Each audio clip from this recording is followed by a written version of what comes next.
Bismillahirrahmanirrahim. Assalamualaikum warahmatullahi wabarakatuh. Baiklah, di sini saya akan mencoba untuk menjelaskan tata cara penggunaan mobil presensi. Langsung saja, di sini saya sudah login menggunakan akun pegawai testing. Pada halaman dashboard atau halaman home, kita bisa mendapatkan beberapa informasi. Yang pertama yaitu log absen hari ini, di mana kita akan melihat data jam masuk dan jam pulang. Informasi yang kedua yaitu top 10 karyawan dengan kategori tepat waktu dan terlambat. Jadi ini merupakan rekapitulasi data log pegawai pada bulan sebelumnya. Selanjutnya yaitu jam kerja. Jadi pegawai bisa melihat jam masuk dan jam pulang untuk hari itu.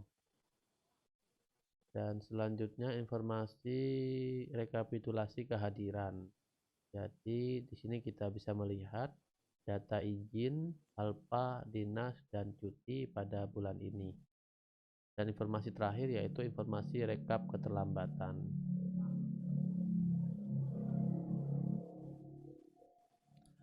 Oke, selanjutnya kita masuk ke menu log. Pada menu log kita bisa melihat data log absensi pada bulan sebelumnya. Pada bulan sebelumnya di tahun 2021. Misalkan di sini kita mau melihat data log pada bulan September. Langsung saja diklik bulan September. Di sini bisa kita ketahui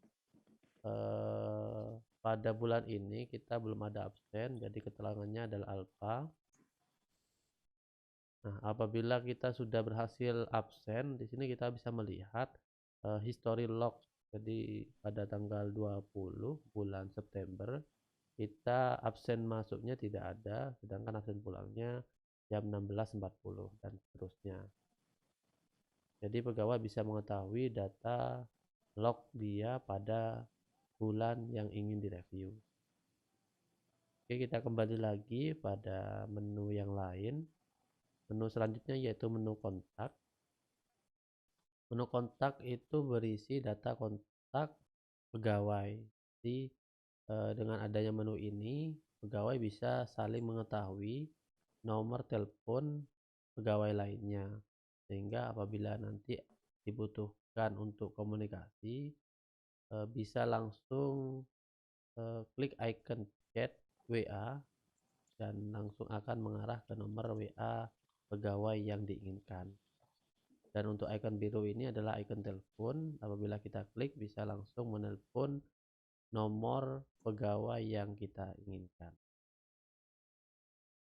Oke, menu selanjutnya yaitu menu assessment.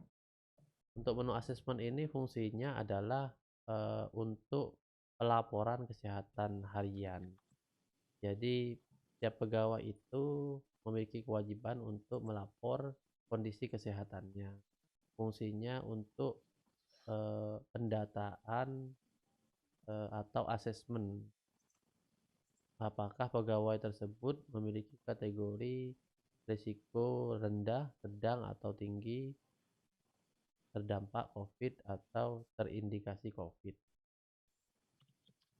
Di sini saya sudah melakukan pengisian sebelumnya, jadi saya hanya bisa melihat hasil pengisian sebelumnya yang jadi saya isi apa saja pertanyaan-pertanyaan yang diajukan. Dan hasil dari pertanyaan atau hasil dari jawaban yang saya isi, kita bisa melihat hasilnya adalah kategori rendah. Menu selanjutnya yaitu menomor.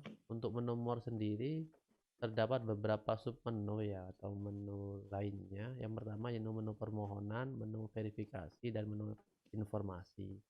Menu permohonan ini difungsikan untuk pengisian data permohonan, mulai dari permohonan izin, dinas, lembur, cuti, dan SPPD.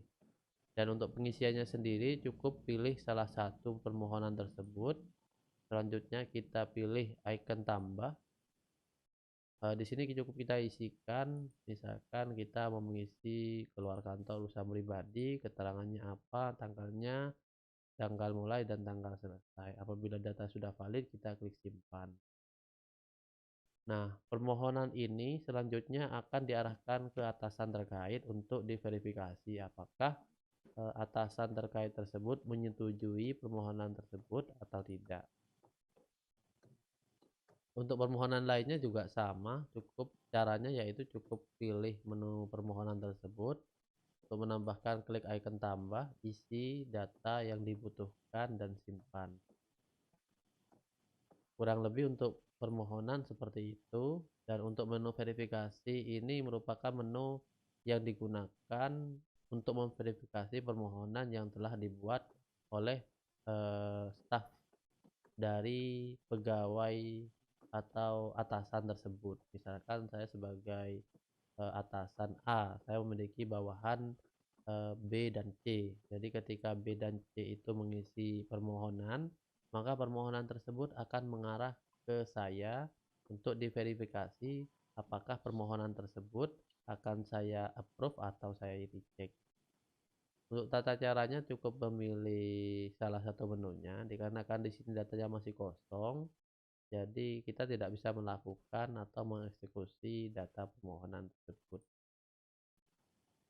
Kita coba cari. Nah, ini salah satu yang ada. Jadi cara untuk mengapprove atau mereject cukup pilih salah satu combo box ya. Di sini kalau misalkan kita pilih approve, artinya kita menyetujui permohonan yang diajukan bawahan. Sedangkan apabila kita memilih reject, berarti kita tidak menyetujui permohonan tersebut, seperti itu. Untuk yang lainnya juga sama. Di sini datanya masih kosong, jadi kita tidak bisa mensimulasikannya.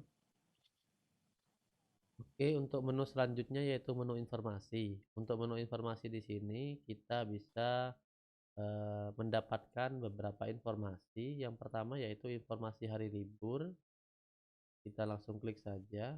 Di sini misalkan hari libur 11 Agustus Tahun Baru Islam, 17 Agustus Hari Kemerdekaan Indonesia, dan seterusnya. Jadi pegawai bisa mengetahui hari-hari libur yang sudah di input oleh admin. Selanjutnya yaitu cuti bersama. Contoh di sini tanggal 14 hari raya coba, 15 hari raya coba, 13 cuti Natal coba. Jadi pegawai bisa mengetahui data hari libur untuk cuti bersama. Untuk informasi selanjutnya yaitu informasi gaji. Jadi pegawai juga bisa mengetahui data gaji tiap bulannya. Misalkan di sini dikarenakan ini merupakan akun testing, jadi data gajinya masih kosong. Jadi fungsinya ini hanya sebagai informasi take home pay-nya berapa, pemasukan dan potongannya berapa. Dan untuk informasi terakhir yaitu informasi lembur. Jadi untuk informasi lembur kita bisa melihat data lembur yang sudah kita input dan sudah di-approve oleh atas. Dari total lembur yang ada, sisanya ada berapa. Oke, untuk menomor kurang lebih seperti itu. Dan untuk selanjutnya yaitu poin utama dari aplikasi ini yaitu menu absen. Untuk menu absen ini bisa digunakan hanya pada lokasi yang sudah ditentukan oleh admin sebelumnya. Misalkan kita karyawan A, lokasinya harusnya absennya di A, sedangkan saat ini kita berada di lokasi B. Nah, absen akan mendeteksi bahwa karyawan tersebut berada di luar jangkauan. Dan juga pada aplikasi ini sudah dilengkapi security apabila pegawai tersebut menggunakan VGPS. Jadi untuk mencegah ketidaksesuaian lokasi absen pegawai tersebut. Nah, nanti apabila ini karena saya mencobanya pakai VGPS, maka akan terdeteksi seperti gambar di layar ini. dan apabila nanti saya matikan, langkahnya cukup absen, klik klik tombol absen yang ada di